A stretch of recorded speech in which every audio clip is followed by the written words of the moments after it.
Good afternoon, Charlie. Hello, Ross. How is it going? It's going all right here, despite my soccer team getting relegated from the Premier League today. But that's enough soccer because that's Nobody not cares. what we're here to talk about. Nobody cares. Welcome to episode 9 of Talking Florida Rugby Occasionally. I think we're on episode 9. Yes. Did you know this, Charlie? We're the number 1 rugby podcast in the world, according to Rugby Podcast Magazine, which of course doesn't exist. So I'm just gonna. In my mind, we're the number 1 podcast in the world. But we're definitely the number 1 rugby podcast about Florida rugby because we're the only one. The free time we've been given by COVID-19 has taken rugby away from us for a while, has allowed us to do this podcast. And we thank you all for tuning in. My name is Ross Davenport. My producer on the screen, as you can see, is Charlie Velasquez. He does all the good behind-the-scenes work. He'll occasionally jump in and have a question or two. If those of you that saw the previews for this episode, we're talking about the Miami Tridents today. So both of us are obviously trolling the Tridents with our shirts. Charlie with his Miami RFC shirt, the arch rival of the Miami Tridents. Not so much on the field. This one actually fits properly, you know. This one doesn't really fit me properly. This is a vocal rugby shirt. We've been more of a rival of the Tridents over the last few years, but we'll get to all those guys in a minute. We've got a few guys sitting in the green room ready to come on and tell some stories about how the Miami Tridents have won 4 straight state titles and got to where they are as a team. But before we get to that, we always have our 3 quick things. Charlie, what's number 1 of our 3 quick things today? You have to remind me. Yes, qualifiers. So the ARC, the America's Rugby Championship, was going to serve as the qualifier for the next 2 of them. Not including this year, which it wasn't going to happen. But this year is not happening. 2021 and 2022 ARCs were going to serve as the qualifier for the 2023 World Cup. And then when Bill Beaumont got re-elected as president of World Rugby, some of the folks in South America got a little upset because Canada had voted for Bill Beaumont rather than a certain Argentine candidate. So the South Americans got a little upset and said they weren't even going to participate in the ARCs and because it wasn't going to be, they were just going to scrap the whole thing. But apparently, South America have sorted themselves out. So they've agreed that the 2021 and 2022 ARCs will serve as qualifying for the 2023 World Cup. So the top two teams will qualify. The third team goes to repechage. Again, you'd have to think USA and Canada will be favorites again to qualify automatically. But of course, Chile have started to get a little better. Uruguay is a certain team that Charlie supports. Los Teros may have a say in that matter as well. I think they will. South America, historically, the only region whose champion does not qualify automatically for the Rugby World Cup. Argentina always qualified because of their finish in the previous World Cup. Top 3 from each group qualify automatically for the next one. So, yeah, it'll be interesting to see how that goes down. It'll obviously make the ARCs a lot more important.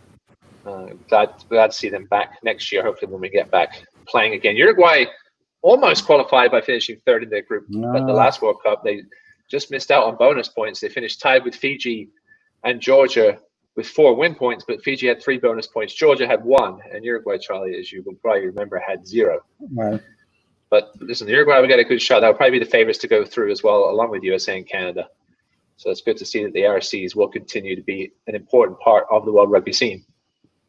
Our second quick thing we're going to chat about today. This is some real comedy. I reposted this on Facebook earlier this week. So the big news a couple of weeks ago was that there was going to be an MLR team coming from Hawaii this next season, 2021, to even up the numbers. And it was kind of big news to people because of obviously the financial implications of getting to and from Hawaii. It seemed like it was all ready to go. They got 90 days now with the rights to get themselves sorted out with MLR and prove that they belong. And then Hawaii, one of the state senators from Hawaii, Glenn Wakai, came out this week and questioned claims by Kanaloa Rugby, which is the company the organization, I should say, that's running the bid. Who they've come out and said they had agreements in place with several key local authorities. But the quote from Mr. Wakai said, quote, they'd mentioned in their announcement 4 relationships, one with the Hawaii Tourism Authority, who's never even heard of them. No.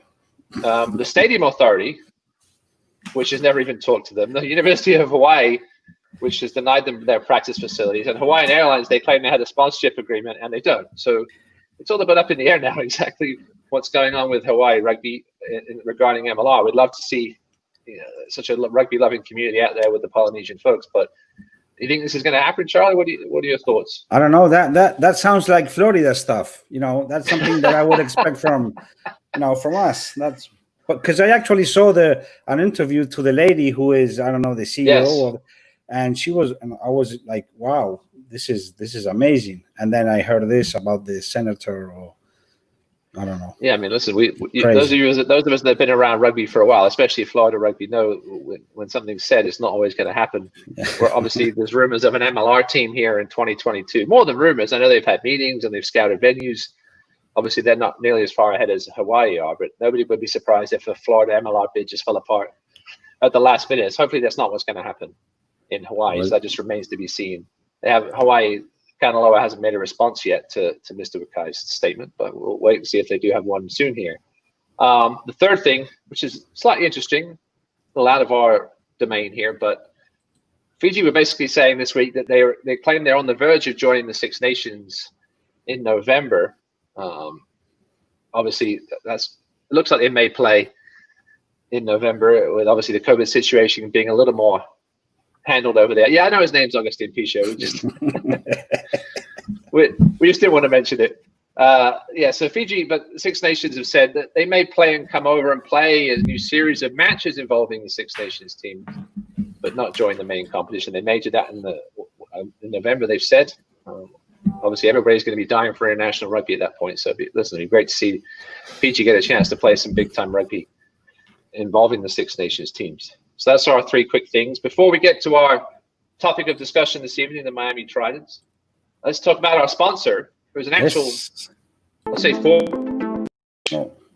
Sorry. You go first, Charlie? You're going to play? No. Sorry. Mad Dog. Mistake. Helped coach the Tridents over the last few years during their big run of success. Now the head coach of the Fort Miami women. Mad Dog runs a company called Virus Assassins at the perfect time now, because if you have a problem with your business, perhaps needing a disinfecting, needing a good spraying to get rid of any COVID lingering from any dirty guests that may have, maybe some Miami RFC players that have come into your place of business and left their COVID behind, give Mad Dog a call at 305-989-5665. His company, Virus Assassins, will help take care of your business, clean it up, and make it virus-free. So you can also go to virusassassins.com and check out all of their services. Charlie, were you going to play a quick video for us? No, sorry. No, you were just teasing us. Yes, and actually last week you had the video of the barbecue guy. Yeah. A virus cleaning video would not be as tasty as the meat we saw last week on the broadcast. All right, so that's all the pregame stuff out the way. These gentlemen are involved here with the club. We're going to bring them on in a second here. The Miami Tridents. We obviously did the Copy Wonders. I think to start things off was our first sort of club we focused on. One of the largest, I think the largest club in Florida from youth to adult. But this club here, the Miami Tridents, I remember back when I started sort of refereeing, whenever you got a Miami Tridents game, it was just, you need to make sure you shined your cards and had them ready to go nice and easily to slide out of your pocket. But things have changed a lot since then. They've won the last 4 Division II state titles. I'm not sure if any team has won 4. It perhaps has. Again, Florida rugby union history is not something that's easily found. But Miami Tridents have definitely won the last 4 state titles, twice over Boca, once over Naples, and once over the Tampa Bay Crew. So here to talk about how the Tridents have got to where they are today, we're going to have a couple of management style people we should talk to, and then we've got some current and former players as well. So let's bring on Jose Bermudez, current president of the Miami Tridents. Ross, you're going to have to bring them in yourself. I have a little technical issue here, so I'm going to be right back, okay? We have technical difficulties on Charlie's end. I told him I was going to fire him 2 weeks ago. This is exactly why. Here is Jose, and we're going to bring in, from the middle of the Everglades, shooting shit, apparently, It's Luis Prieto Munoz. Luis, are you there first? Jose, I am here. Hey, Ross. And I'm thrilled to see that Charlie will be leaving with that hideous shirt, which we don't need to be looking at. Are you going to change wardrobe, Charlie? Is that the plan? Well, he's frozen now, so I'm going to remove him from the stream as his computer has apparently done a copy wonders and completely crapped out. So, sorry, I should say Fort Lauderdale. Now, listen, I love all you guys, but listen, Jose Bermudez with us and Luis again from. Luis, what is your official title at the moment? Do you have one with the Tridents? I am president retired. So it's president, comma, so former president. Former president. What he goes by, but he doesn't like to show off anymore. With an amazing memory for results and scores and things like that. So, Luis, we'll go through both of you and talk a little about your history. Luis, give us some of your history with your work with the Tridents, playing and being president. Sure, yeah. So I joined the Tridents in 2012, about 6 months before Jose did, at my insistence. Actually, it's funny. Jose and I had a professional relationship. Jose was my lobbyist, and it was drunkenly one afternoon at Balance in Brickell, planning through some sort of pitch to the port that I mentioned I was on a cruise to the Bahamas 2 days later. Where basically we'd be playing the Bahamian team for the rugby, and Jose said that sounded great, and so I gave him the info. He signed up, and that's when Jose joined the team. So he was right there at the beginning as well with me, and he's been a big part of this whole thing. So I think it's always a funny thing that here we are all these years later, and it's been such a meaningful organization for the two of us, and that it just happened on such a bit of whimsy. So anyway, that's how rugby things happen. It is. So yeah, I joined the club in 2012. I was elected vice president, but acting president in 2012 as well, in August of that year.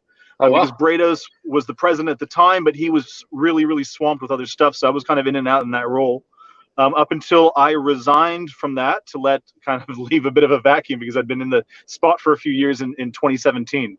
So that was my run, and I was coach for the club from very late 2013 until my retirement in 2017. I remember those dark days. I do too. On the sideline.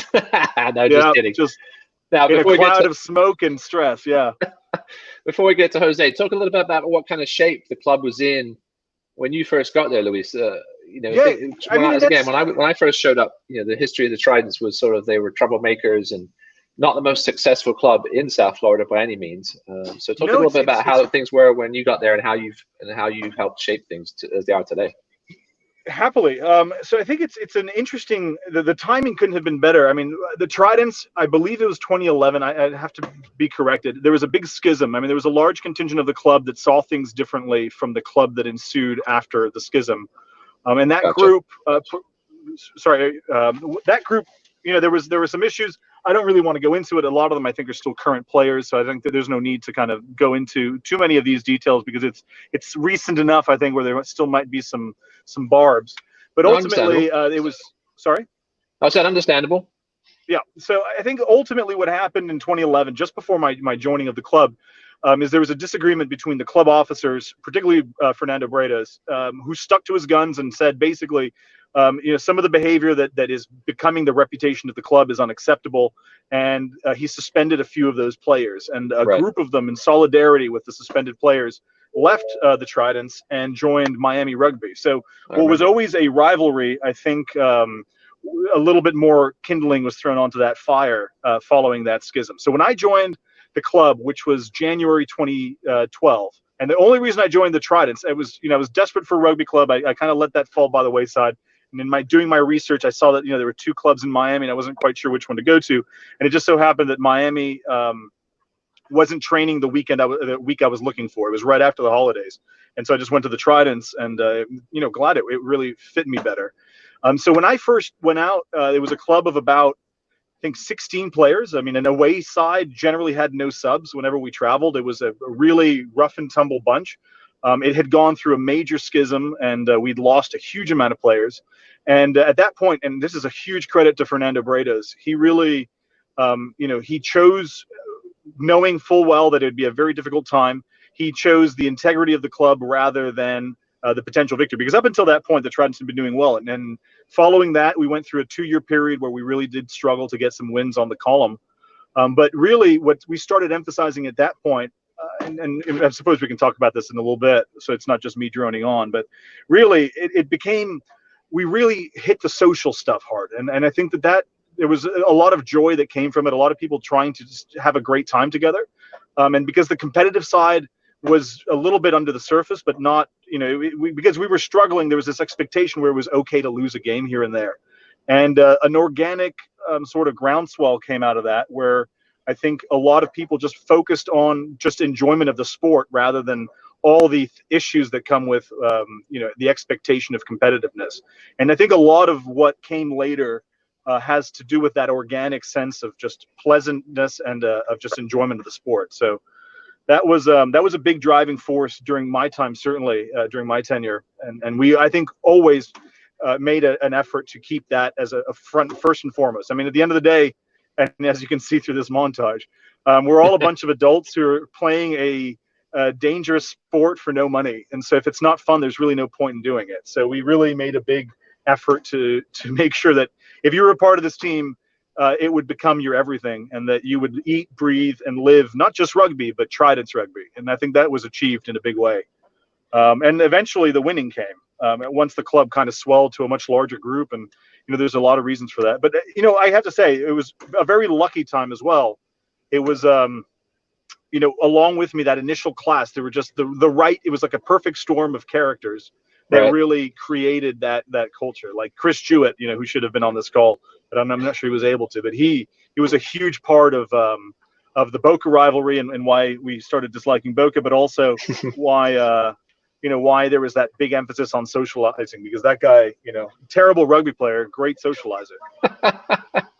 Listen, as a fellow FAU alum like him, he does a great job at the alumni dinners, and I can attest to that. He hasn't played in several years. We'll have to get him back out there. But you're right, Luis. It's, if a team is struggling off the field, from the time that I've been around rugby, they're going to struggle on the field as well. And obviously, in other countries where rugby has more of a foothold, in general, those rugby clubs are a social hub. That's where you go and have a dinner, and you can bring the family.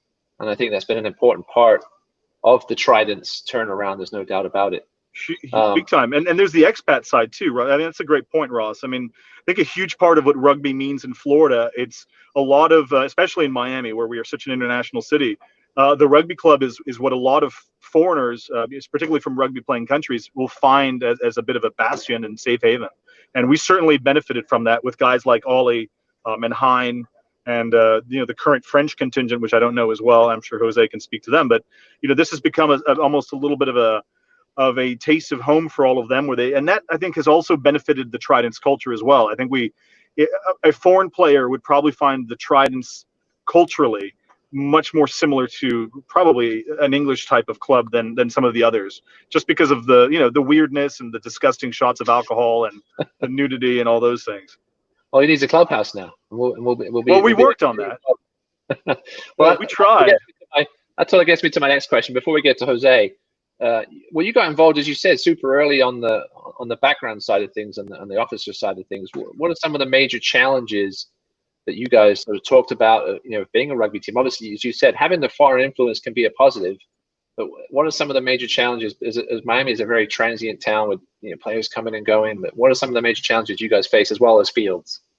That was a big one. I mean, fields, that's an easy one to touch briefly. I mean, we always were blessed with Ben Franklin Park, but it had its limitations. I mean, for most people in Miami, it's on the other side of it. So we did struggle a bit with that, in the height of non-COVID times when there used to be traffic. It would take, most people, it took me an hour to get to practice every day. So that was a tough one.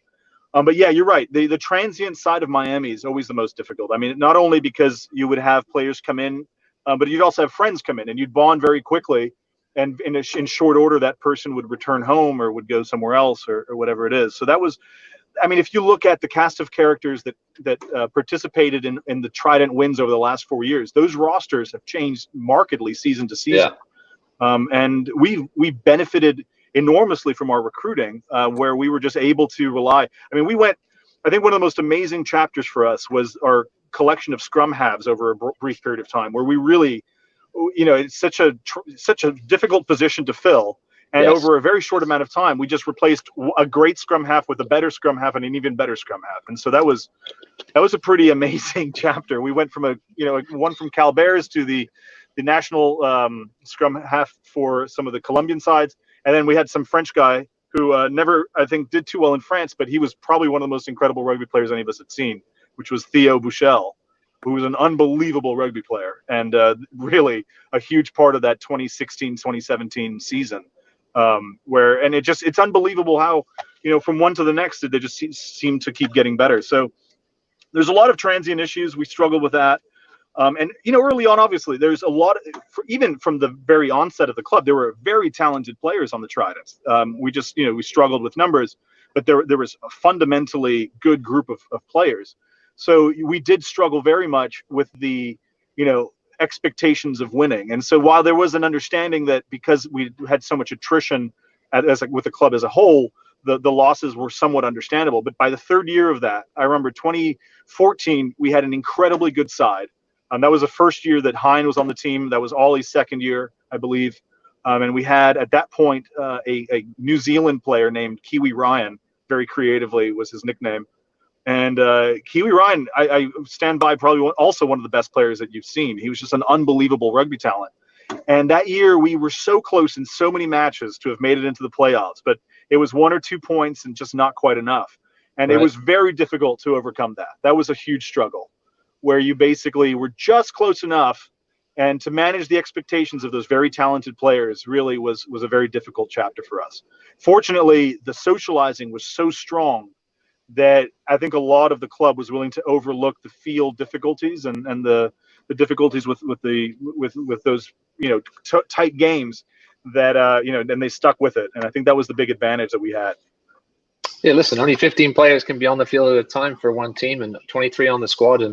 But the social aspect will keep those players perhaps that don't make the squad coming back and fighting for positions. Jose, let's chat to you a little bit. When did you come in and talk a bit about your rugby history loudly, because we couldn't hear you earlier. So get nice and loud, Jose.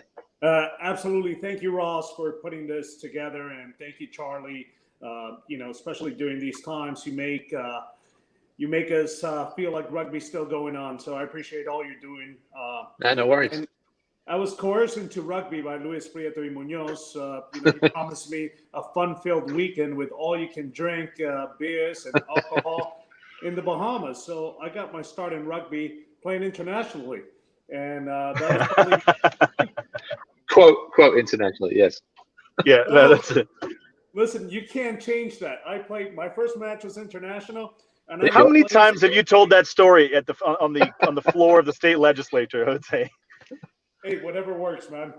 Whatever works. I knew very little about rugby, like most people that step onto the pitch. But Lewis goes up to me. He's like, "You're going in." There was a guy. Who was it that I came in for? Lewis. Connor Hayes. Hayes. It was Connor Hayes. For his life.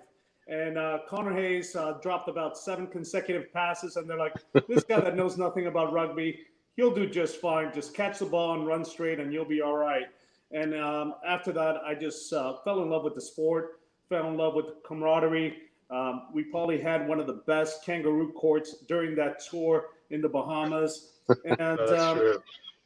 And even though my physical abilities were not great, there's a place in rugby for everybody. And under Lewis's leadership, I joined the administrative side of the team and became his Dick Cheney. You never did shoot me though, which I'm grateful for. So I became his Dick Cheney. He was the nice president, and I was the one that did all the work. But it's been a wonderful experience, and now I've been with the team for almost 10 years, and it's been great to be part of this transition of the team. We had a history that representing the team I was not proud of, and I think with Lewis and with the rest of the officers, Tom, Lee O'Neill, we really worked in changing that image. And as you can see right here, this was a very special moment where there was a World War II veteran that was affected by Hurricane Michael. We got together as a team. Krista Jewett put us in touch with this very special gentleman, and we helped clean up his house and remodel it. And we worked very hard with different partners like Home Depot, the city of Miami, and we give back. You don't become part of a community just by playing rugby on a pitch. You become part of a community by helping those around you.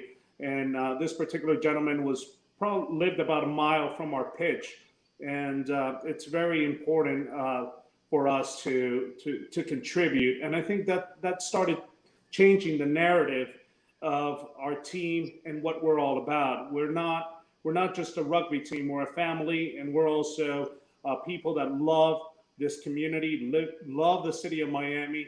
For most of us that are transient, we certainly like to contribute and get to know. This was also another very special moment. That's Commissioner Jose Pepe Diaz from Miami-Dade County. After winning our first state championship, we were recognized by Miami-Dade County, and we were honored to have September 7th dedicated as the Miami Trident Rugby Day every year in Miami-Dade County. So we got a very special proclamation from the county's mayor, and it was the first time that we celebrated together a state championship in a long time. And we weren't sure if we were going to see another one, but certainly it was special. So there's Christo Jewett, first time he's ever thrown a straight ball into a lineout, and Oliver Heyer catching it. So that was an incredible day. And now, as a team, we celebrate every September 7th as the Trident Rugby Day, and we have many different activities that involve a lot of beer. No, it's awesome. I think we were talking to our copy about sort of having that great relationship between the club and the city and the county, and just how important that is. How have you talk about your relationship with the local government, Jose? Obviously, you're involved in it on the state side of it. Yeah, well, professionally, I'm a lobbyist, but when you go to a Parks and Recreation department and you tell them that you want to rent out a field for a rugby match, they look at you and they say, "We can't handle the liability." They ask for ridiculous liability forms that are not required for any other sport. So for us, it's been a challenge to introduce to a lot of people what the game of rugby really is about. And so we had a great relationship with the city of Miami director, Kevin Kerwin. And we started telling him we need a home that is closer to the nucleus, to the center of downtown Miami. And we took a big risk and let go of our home, Ben Franklin, which was our home for many years. They understood us. They put up with us, but we understood that in order to grow, we needed to be closer to where most of the players are. So for a long time, we played in several pitches. A lot of times, we were competing with Little League Baseball or Optimus Football. And we finally made a home at Charles Hadley. Yep. And then that pitch, one of the most beautiful pitches that we have had, they transitioned towards the turf, and we had to do it again. So it hasn't been easy, but certainly what we have in the long-term plans of the team is obviously looking for more of a permanent home and utilizing those relationships that we have with the city, with the county, to have more of a rugby-specific pitch. There's a lot of sports that are not getting the necessary support. Everything in Miami, unfortunately, is very focused on baseball and football, but we're changing that narrative, and it's through those relationships that we have been successful in finding adequate pitches.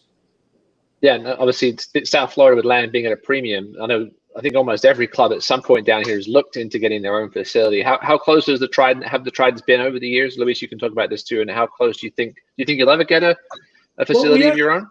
We actually got very close a couple of years ago.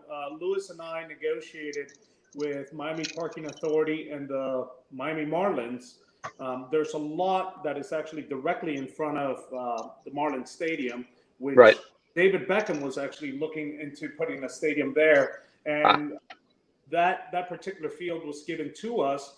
but it faced a lot of challenges because on game day or on special events, they also utilize that as a loading and unloading field for their many special events. So the quality of the field was not good. We tried to repair it continuously, but it did not work. We actually acquired it, and we had to unfortunately let it go because it didn't work for our field. But right now, we're working with a different group, and we're hoping that by the end of 2023, we'll have a permanent home. So stay tuned. We obviously will be working with different rugby teams as well to have a facility that could help the entire community, the rugby community. Awesome. With MLR potentially coming in, have they been in touch with you guys about anything regarding Miami coming in as a pro team?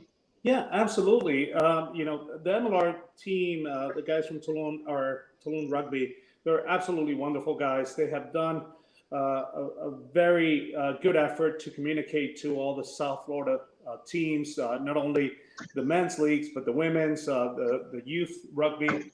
And we have been in many conversations. I actually partook in several meetings with the Miami Sports Commission as well. I took them and I introduced them to different leaders. And I think they're a very aggressive group. The COVID obviously has slowed them down a bit. Yeah. I can't talk too many specifics because I have signed an NDA. But they seem to be close, and they definitely are an aggressive group, and they are now looking for additional sponsors and partners for the team. Yeah, it'd be interesting to see if they can produce a facility that would perhaps allow the local teams to use the fields as well. Obviously you see what Inter Miami has done up in Fort Lauderdale with a number of training pitches on the outside that you would assume are going to be used by some of the local teams as well. It'd be great if the Miami MLR team could also perhaps do something similar. You talked a bit about youth rugby earlier.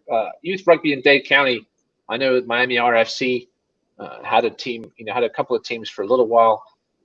Tridents haven't got into the youth side of things. What are sort of the reasons, or the women's side of things, really? Obviously, Fort Miami does have a women's side representing sort of both the counties of Broward and Dade. But talk about the problems of getting into the youth side of things. Is it's not having enough fields and availability obviously a part of that? And if you see Tridents going the youth way down the road? I think it's an ideal partnership to have a youth rugby program, and that actually could help facilitate for the men's league to have more of a permanent home. It's a great because what we have seen is that the youth leagues always take priority in the use of any fields.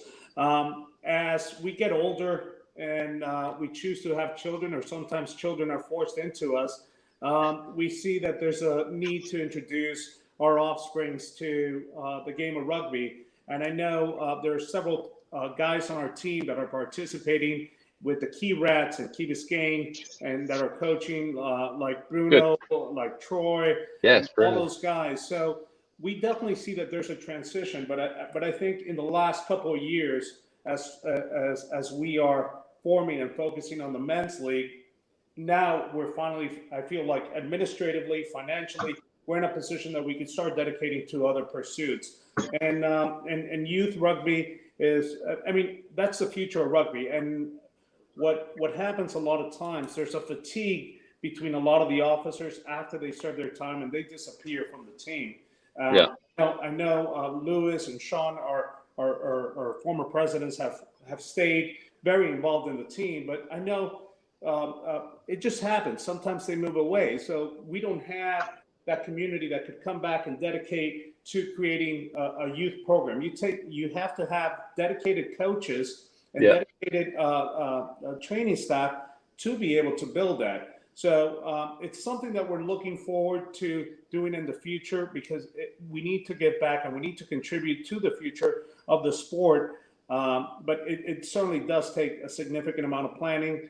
And as our players that decide to stay in Miami have children, I think it's something that inevitably we will do. But in the meantime, we participate with several summer programs in the inner city. We have done programs with the city of Miami Beach. We've done programs with the city of North Miami as well, where we go into their summer programs and we teach them the game of rugby. And definitely there's interest.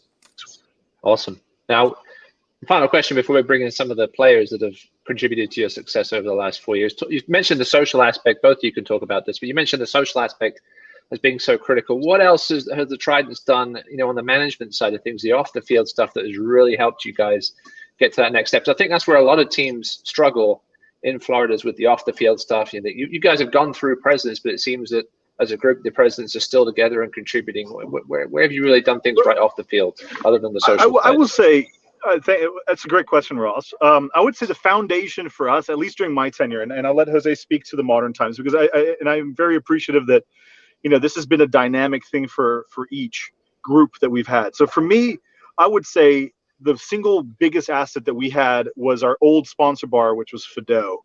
And it was in the middle of Brickell. I'm sure you'd been there, Ross, post-match a few times. I'm sure, you probably partook in a beverage there or two. Maybe. And in the grand scheme of things, Fido really was, in many respects, it was our clubhouse, and in other respects, it was our recruiting platform.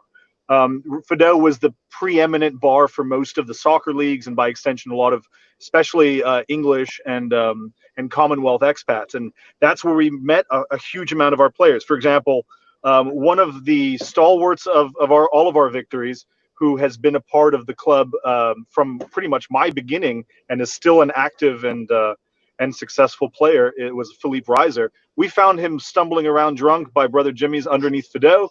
We bought him and some of his FIU friends a pile of beers, and he joined. He said, "Look, if you get me drunk today, I will be there on Tuesday." And he made a huge.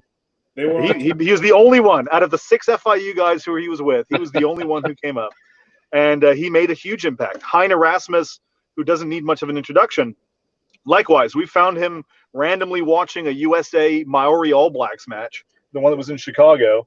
Yeah. And Hein was just sitting there watching it.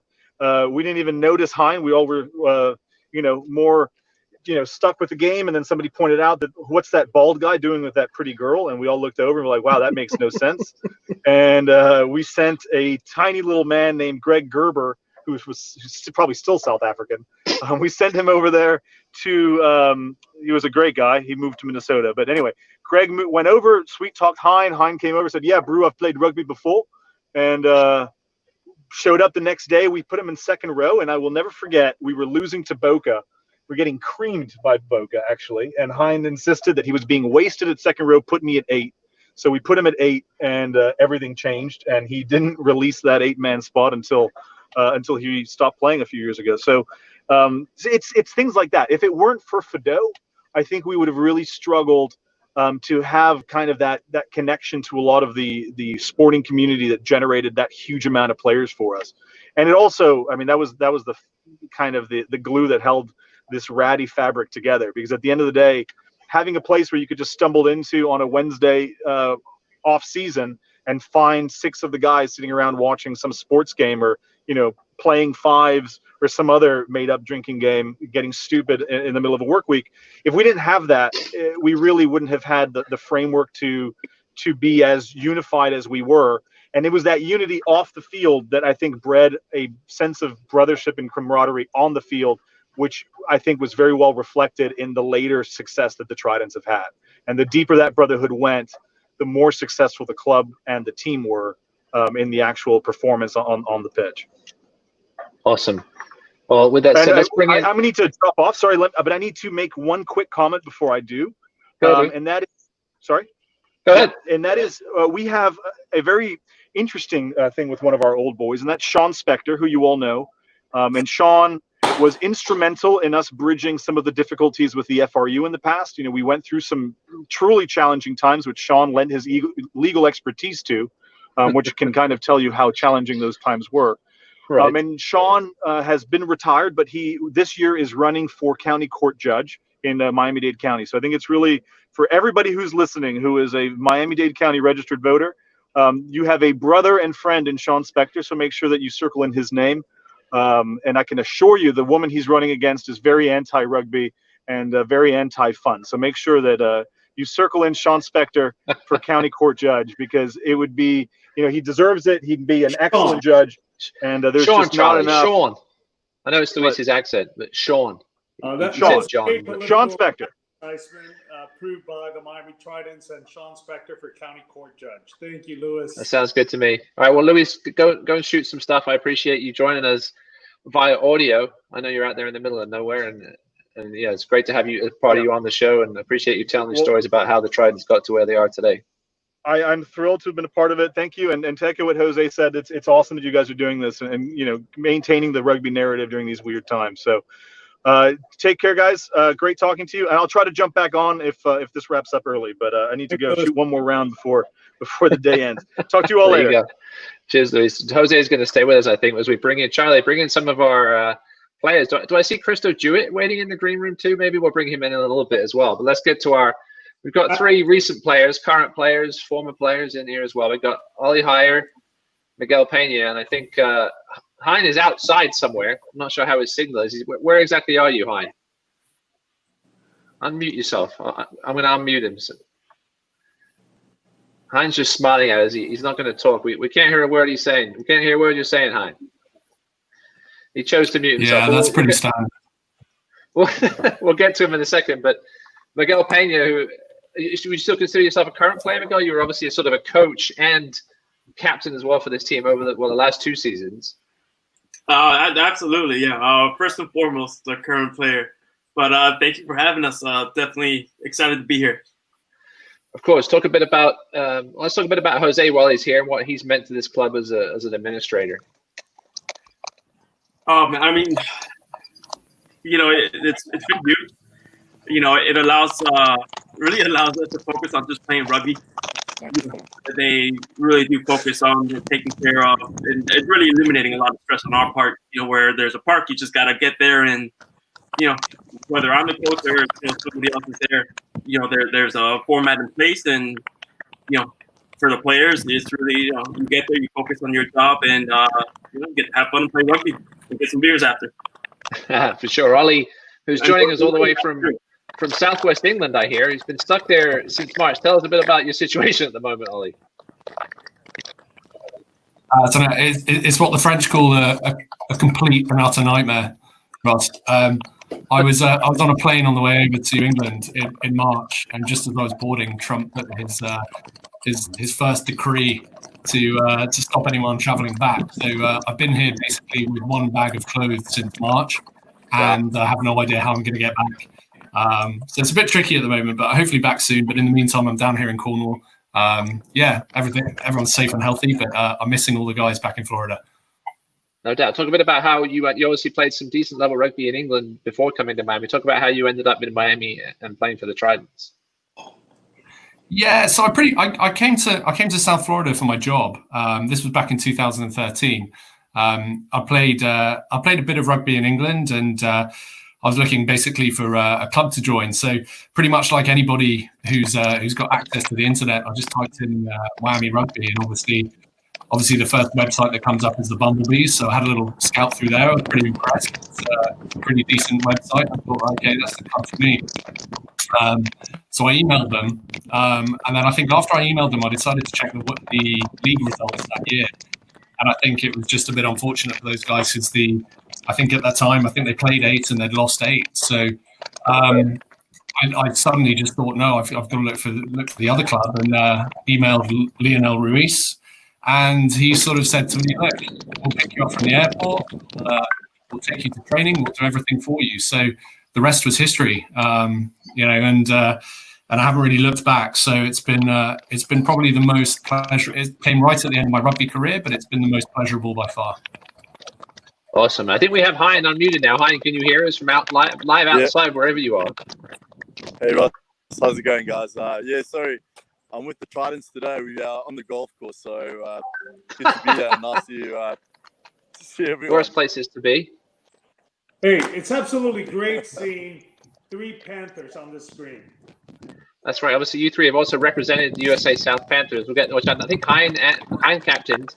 I know for sure. Luis Miguel, you captained as well, right? Did you? Yeah, I had the pleasure of being up there in December, and I was able to captain a side against Capital Union Select. Awesome. Hein, talk about. We heard a little bit about how you ended up playing for the Tridents. Do you remember that day at the pub? Yeah, I do, Ross. It wasn't like Lewis described it at all. It was actually South Africa playing. I wouldn't watch New Zealand, I can promise you that. So yeah, we were at the pub having a few beers, and I was quite new to Miami. I just moved in, and trying to find a team to play for. Honestly, I was actually kind of looking out, and they approached me, and that night we had a big party, and that's what I thought. Okay, I can lay my roots with these guys. They're going to be solid players, so a solid team, and that's what it's been. From the get-go, it's been very privileged to surround myself with such awesome people. Awesome. Who did you play for in South Africa? Yeah, Ross, grassroots level. I was kind of in the Sharks Academy. Kind of went through from under 18, under 19, and then I was playing junior clubs under 21. Went over to the UK and actually played for West Hampstead for a little while. Got a contract to go play, and that was the start. That's kind of what it is. And a couple of injuries got me down, and I didn't play for a while. So it's when I got back to Miami is when I really started kicking it into high gear and started playing again. So it was a good reintroduction to rugby. Awesome. And remind me how many of those four titles you captained the Tridents to? I believe I was part of the first. I don't want to tell you a fib, but I think I captained 2 or 3, if I'm not mistaken. So it was a great privilege to lead like such a cohesive team. That's kind of the one piece is that we need to talk about. A part of this is about culture. We've created such a unique culture with the Tridents, and it's the results come from a really good foundation. We've got our pillars right, and we've got a very, very solid place to work from. So it really shows on the field and off. Yeah, it just seems like it's one of those times where everything came together off the field and on the field. Jose, are you going to say? No, I was going to say Hein was part of the two of the state championships. He captained 2 of them. Miguel Pena was the captain as well for one of them, and Tom Holtman was the other captain in our first championship. So we spread it out a lot. Let's go back to Miguel. Miguel, give us a bit of your rugby history. Yeah, actually, it's a bit of interesting start. I started off with the Bumblebees. In 2010. Yeah. I played a few matches with them and ended up separating my shoulder snowboarding. So, ouch! You guys are gonna stay off the snow. Well, I was out of the sport for a couple of years and started bartending down in Brickell. And one of the other bartenders there was a tall, handsome South African, Ryan McBean, and he said, "Bro, you should come check it out." And I actually thought he was talking about the Bumblebees, and the umbrella was the Miami Tridents, and been there ever since. Awesome. Now, what sets the Tridents apart for you? I'm going to ask you all this question. But what sets the Tridents apart from the other clubs? Do you think? Yes, there's. Pat is still there, Neil's still there, and these are, my 2 props who have been there really since I first started. The commitment is, beyond reasonable. The team, everybody lives for this. They love it, and it shows in every aspect. For me, I'm from Hialeah, born and raised in Miami. It's something for me that really is right there with how people view American football. In my upbringing with American football, that the Tridents, respect the game and love it, and it's just the kind of thing where, it's something that's easy to build on. Now, Oliver, you played. I said it. Who's up? Who's that? Who's talking? Carry on, Russ. All right, go on. I was going to come to you next anyway, so go ahead. Yeah, no, I was going to say. I mean, I played for a few clubs in England, and was fortunate enough to play for a club called Roslyn Park, and the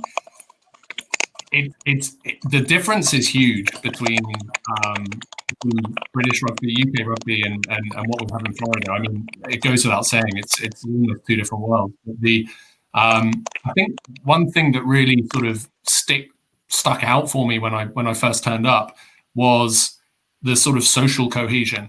I think we touched upon it earlier on in the podcast, but it's so important to this level of rugby. It really is. You compare it to a lot of UK clubs. You're not really, you're living in a city. You've grown up there. You've got other mates there. Rugby is something that you do. You're a rugby player.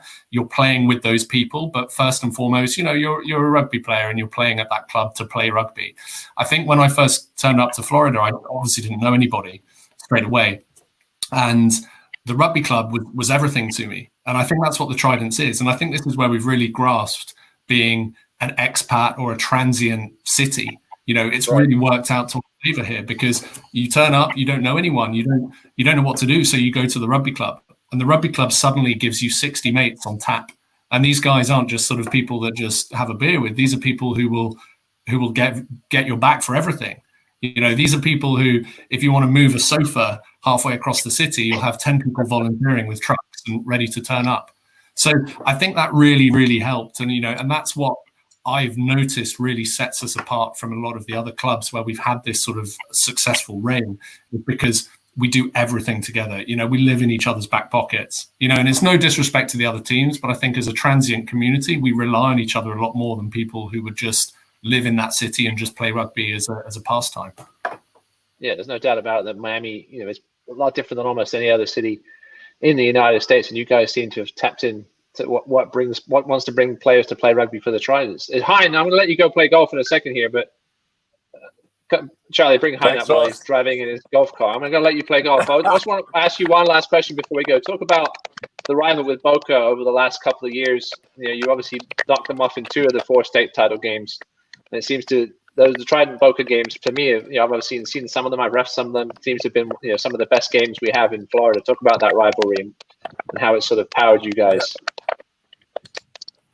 Yeah, Ross. So I think the Tridents have a massive amount of respect for Boca. They are a really good outfit and have always given us a really good game. And it's really healthy for the league to have strong teams at the top that can compete at a competitive level, so that it's exciting for the people to watch, and for the fans that come and watch us, and also for us to get better and more competitive. It makes us work that much harder that Tuesday and Thursday night. Like practices, we've got to really kind of step it up before we play Boca, and we really got to make sure that we bring our best 15 out there. Otherwise, it's going to be a long afternoon.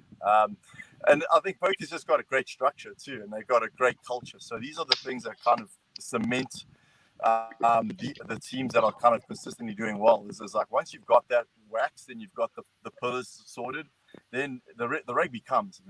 That's not the hardest part of the game. So a huge amount of respect for the guys out there with Trini and Tristan, and always an exciting game, always a lot of fun, always super hard hitting. So it's definitely our biggest rival. I can give you that.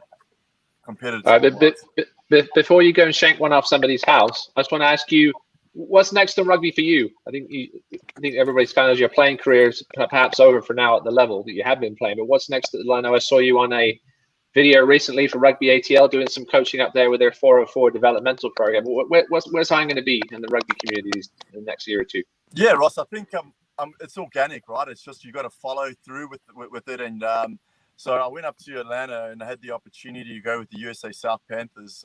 So I'm kind of part of their coaching team at the moment and leading the forwards. So Scott Lawrence opened his doors to us, and we got to work with the ATL guys from the Atlanta Raptors, and they've got an incredible system. I mean, just the knowledge and Scott and Nessie and all these really, really great coaches kind of just offloaded on us and gave us the opportunity to learn from them. And so, I think that's kind of where I'm with. I want to get involved and work with ATL Rugby so that I can kind of groom the next kind of players coming through. So we'll be hosting a 404 pathway camp in Florida. Austin is running one. He's currently involved along with Santi.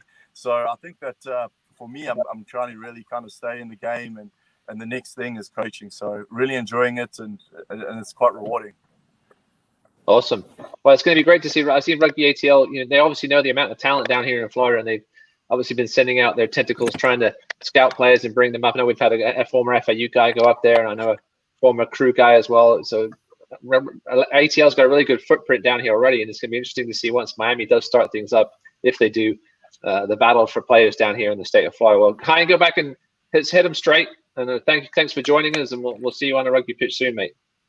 Awesome, brother. I appreciate it, man. And I can't thank you guys enough for having us and giving us the opportunity just to chat about rugby in Florida and the Tridents. And just big love to all the Tridents and all the rugby players out there.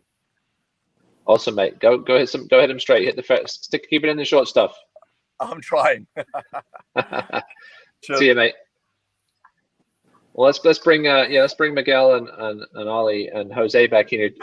Jose, talk a bit about Hein, what that man's brought to the club over the last few years. I mean, I remember seeing that guy the first time on a rugby field, and you could tell he was just at a different level, both with his rugby playing skills and just his general likability as well as a captain. One of the things that always gets me is his halftime speeches. It doesn't matter if we could be down by 3 or 4 tries. When Hein talks, people follow. He's got just this natural leadership quality. I mean, Miguel, who's our captain now, and coach has it too. He has the ability to drive people in a direction that they will sacrifice themselves. They will play together as one unit. And Hein has just been an incredible leader. I mean, just as an example, this Friday night around 11:30, Hein calls me and he's like, "Hey, bro, we're playing golf tomorrow in Orlando." So I rented a car and drove to Orlando to play golf with Hein. So when Hein tells you to do something, you do it. I arrived at 4 a.m., played a round of golf with Hein, and then drove back. And it's just one of those things that you look for a leader. Guys will blindly follow them. And that's one of the things that we've been very lucky in our captains, and particularly with Hein. People will follow him. People will trust him. And, you're not alone, because when Hein hands you the ball, he's there right next to you to clear out a ruck or just to support you or push you to that try line.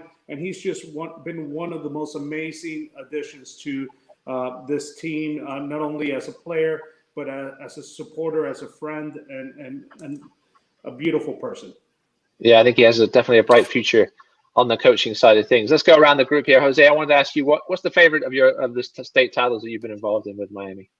I will certainly say the first one, the first state championship, because one of the things that once you've won the first one, it almost seems like you have this machinery and you're able to win one after the other. But it really is the first one, because we were a scrappy team. We barely won some matches. A lot of matches we showed up with less players than we should have had. And it was that first championship, because I think there was this a lot of teams in Florida rugby did not like us because of our former habits. And we had new leadership. We had guys that had listened to the general comments that some folks had about the Tridents, some of the punching, the biting, and just strange stuff that happened on the pitch. But we wanted to reform, and we wanted to bring it all back to the rugby. We wanted it to be a disciplined team, a team that was unified through not only friendship, but through the sacrifices we made on the pitch. And that first championship, I will never forget it, because you could win championships after that, but it was that team, that togetherness, and that reform that we had that was special. There was some validation to all the hard work that we put in to change the culture of the Miami Tridents. And I will never forget that first one. And it will be, even if we didn't win a single game after that, it was all worthwhile. Yeah, listen, changing the culture of any organization is a very difficult thing to do, but then taking it to that next level and winning a championship just makes it all that sweeter. Miguel, talk about your championships. Which would you agree with Jose? That first one was the best one? I would have to say it was the third one.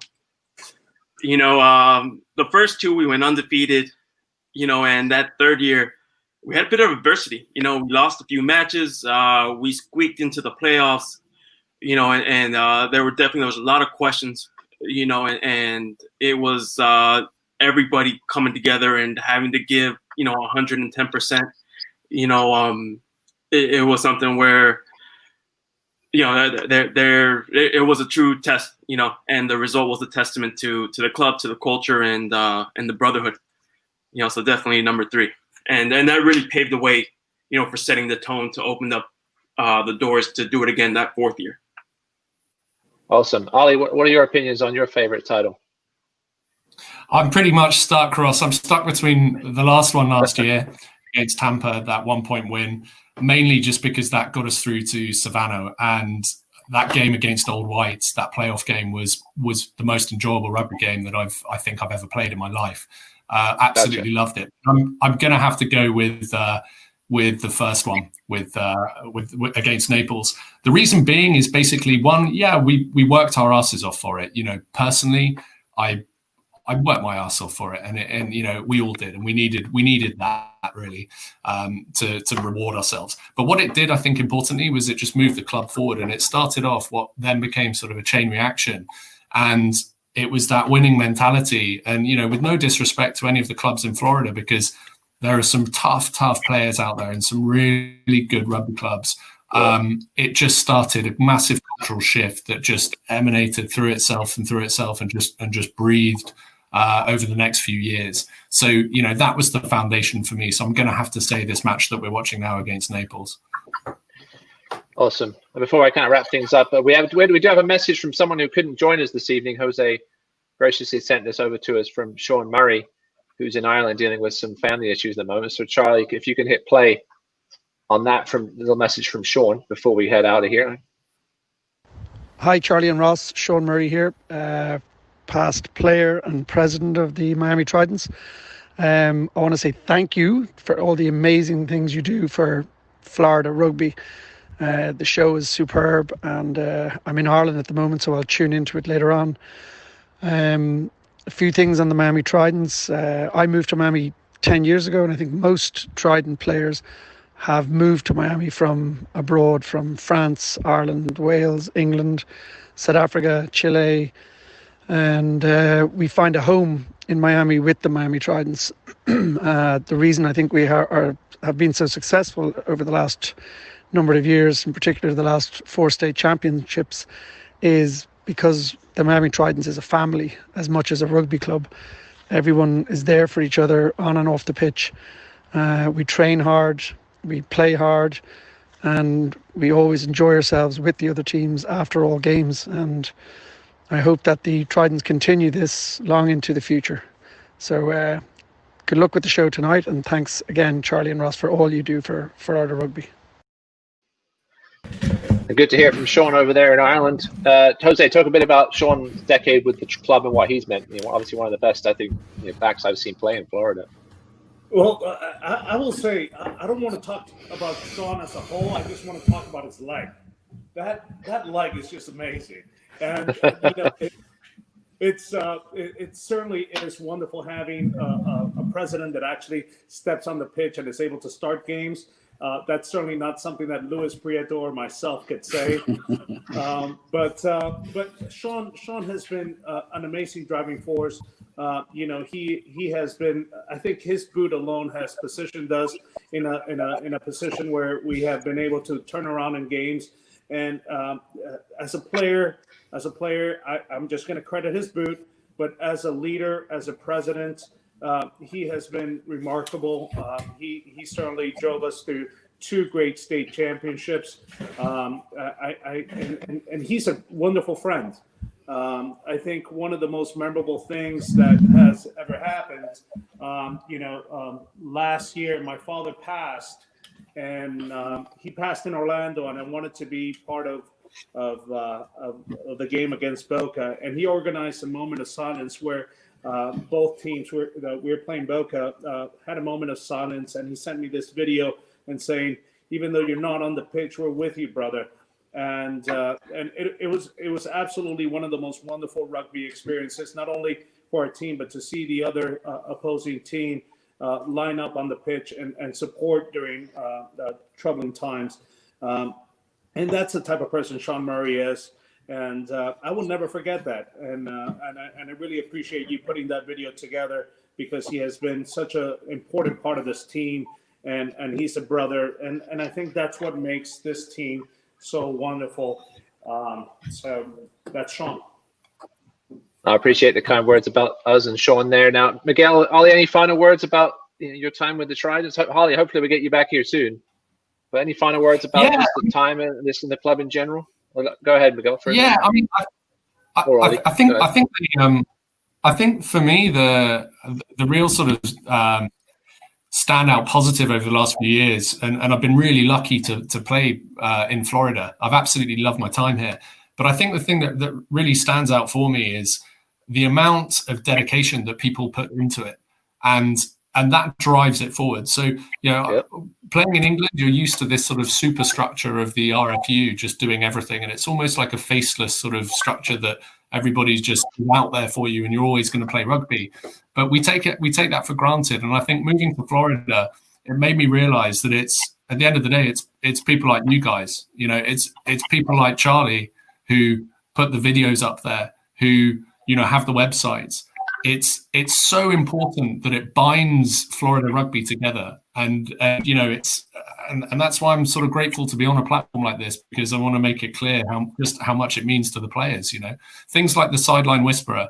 The Sideline Whisperer was this iconic blog that we used to hang off every word every Friday. We used to wait for it, and we used to go, right, Sideline Whisperer's out. Bang, it hit the chats. What are the Sideline Whisperers saying? Like, we're better than this. They've only got us down for this number of points. It's things like that. And I just kind of thought to myself, well, even subconsciously, the Florida Rugby website, it just exposes you to all levels of the game in Florida. For some reason, I would know that UF are playing Ave Maria on a Saturday, and I wondered how they would get on. And, it's things like that you're just automatically exposed to it. And that is the life and breath of Florida rugby. So, just massive thumbs up, and long may it continue. No, I appreciate it. Listen, this state sort of thrives on chaos, as we know. And I think Charlie brings a level of sort of calmness to the communication side of thing with his website, which honestly, I didn't mention it. I know other episodes I have is one of the best, if not the best, local rugby site in the United States. I haven't seen anything else like it. Miguel, some final words from you as first player and coach. Thanks to you guys. We miss it, and this isn't quite a rugby match, but it's something. So thanks to you guys. Rugby is really a beautiful thing, and it's a community that's growing. Just like my relationship with rugby started off with the Bumblebees and moved on to the Tridents. It's great to see it, take different manifestations and see it be passed along. So I want to give a big shout out to South Florida Rugby, and Ryan, and what he's been able to do, up in Miami Gardens in that North Miami area. Awesome. Yeah, I think one thing this pandemic has taught us really how much we miss rugby, both on and off the field. It may be one of the last things to return. Hopefully, people say January perhaps, but I think once it comes back, we'll really be loving it once we get on the field. There's no doubt about it. Ross, yes, Jose. Real quick before we close, I want to give a special thanks to the current officers of the team, with our Vice President Mike Kress, who has done a wonderful job at keeping this team together. Tom Tupa, who says he collects dues, but I haven't seen it yet. Leonel Reese, the nicest guy in rugby. Selfless guy, puts in the time. John Bradley, a good young addition to the team. We're grooming him for leadership, and just a wonderful guy. And then there's some support staff that go a lot of times without any thanks. Troy does a wonderful job in taking some of the most beautiful pictures that you have shared with us, and he does it for no cost. He's just there, loves the sport, and really want to thank him. And Mad Dog, just a guy, Virus Assassins, man. Like, he has already sponsored 2 of these podcasts. Thank you, Mad Dog. Now, lending some time to the women's rugby. He's absolutely a workhorse, and we appreciate all that he does. And I want to say a special thanks to all the men's teams in Florida. It's sometimes not easy playing against us, but we certainly appreciate every single competition. I mean, from the Miami Cup, which we've had for a long time.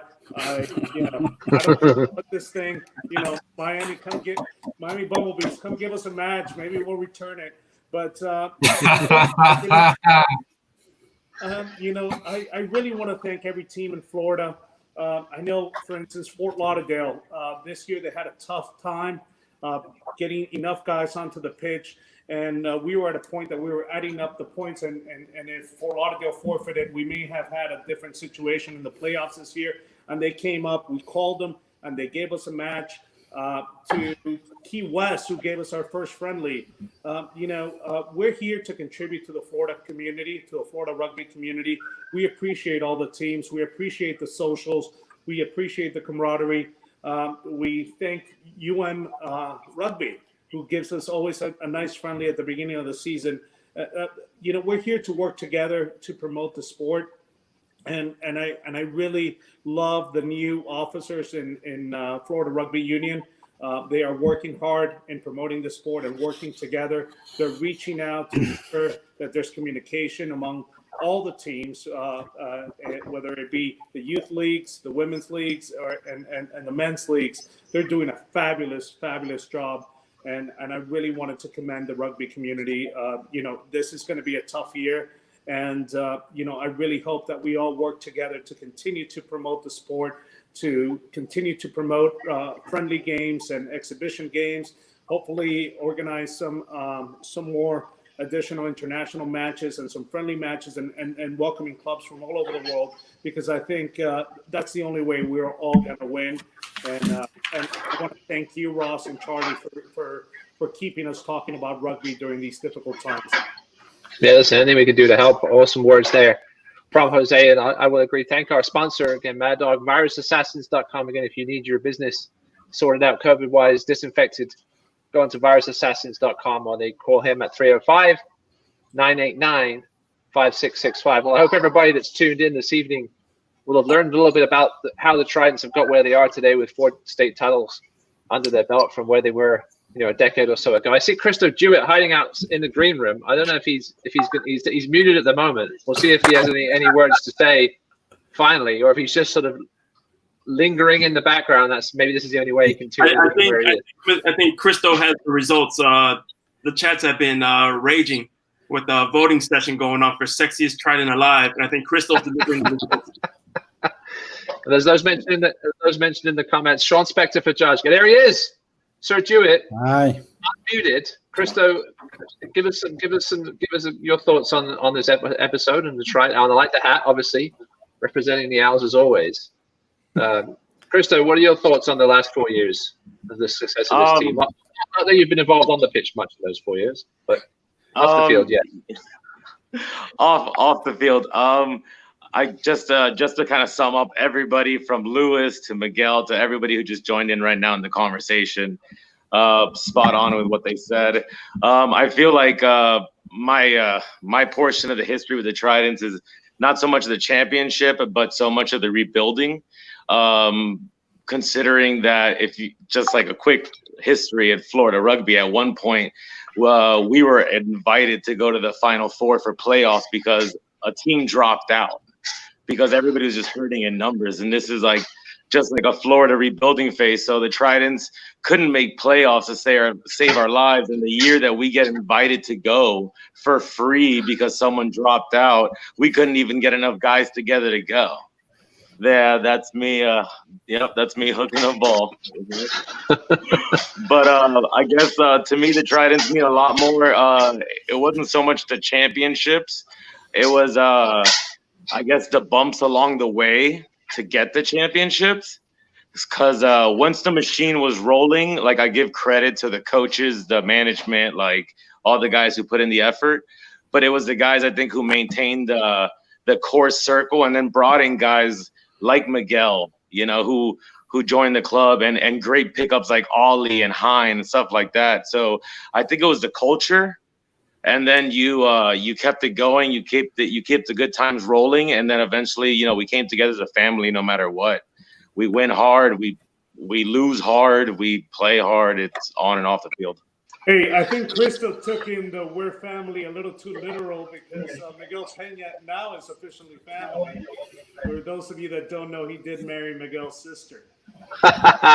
Keeping it in the family, I like it. Good stuff. Who else? We have a Dr. V joining it. Somebody must have handed out the stream link, which is fine because Charlie and I talked about doing it before. I know who Dr. V is. We'll see if they want to jump on. They're muted themselves at the moment. If they want to make themselves known.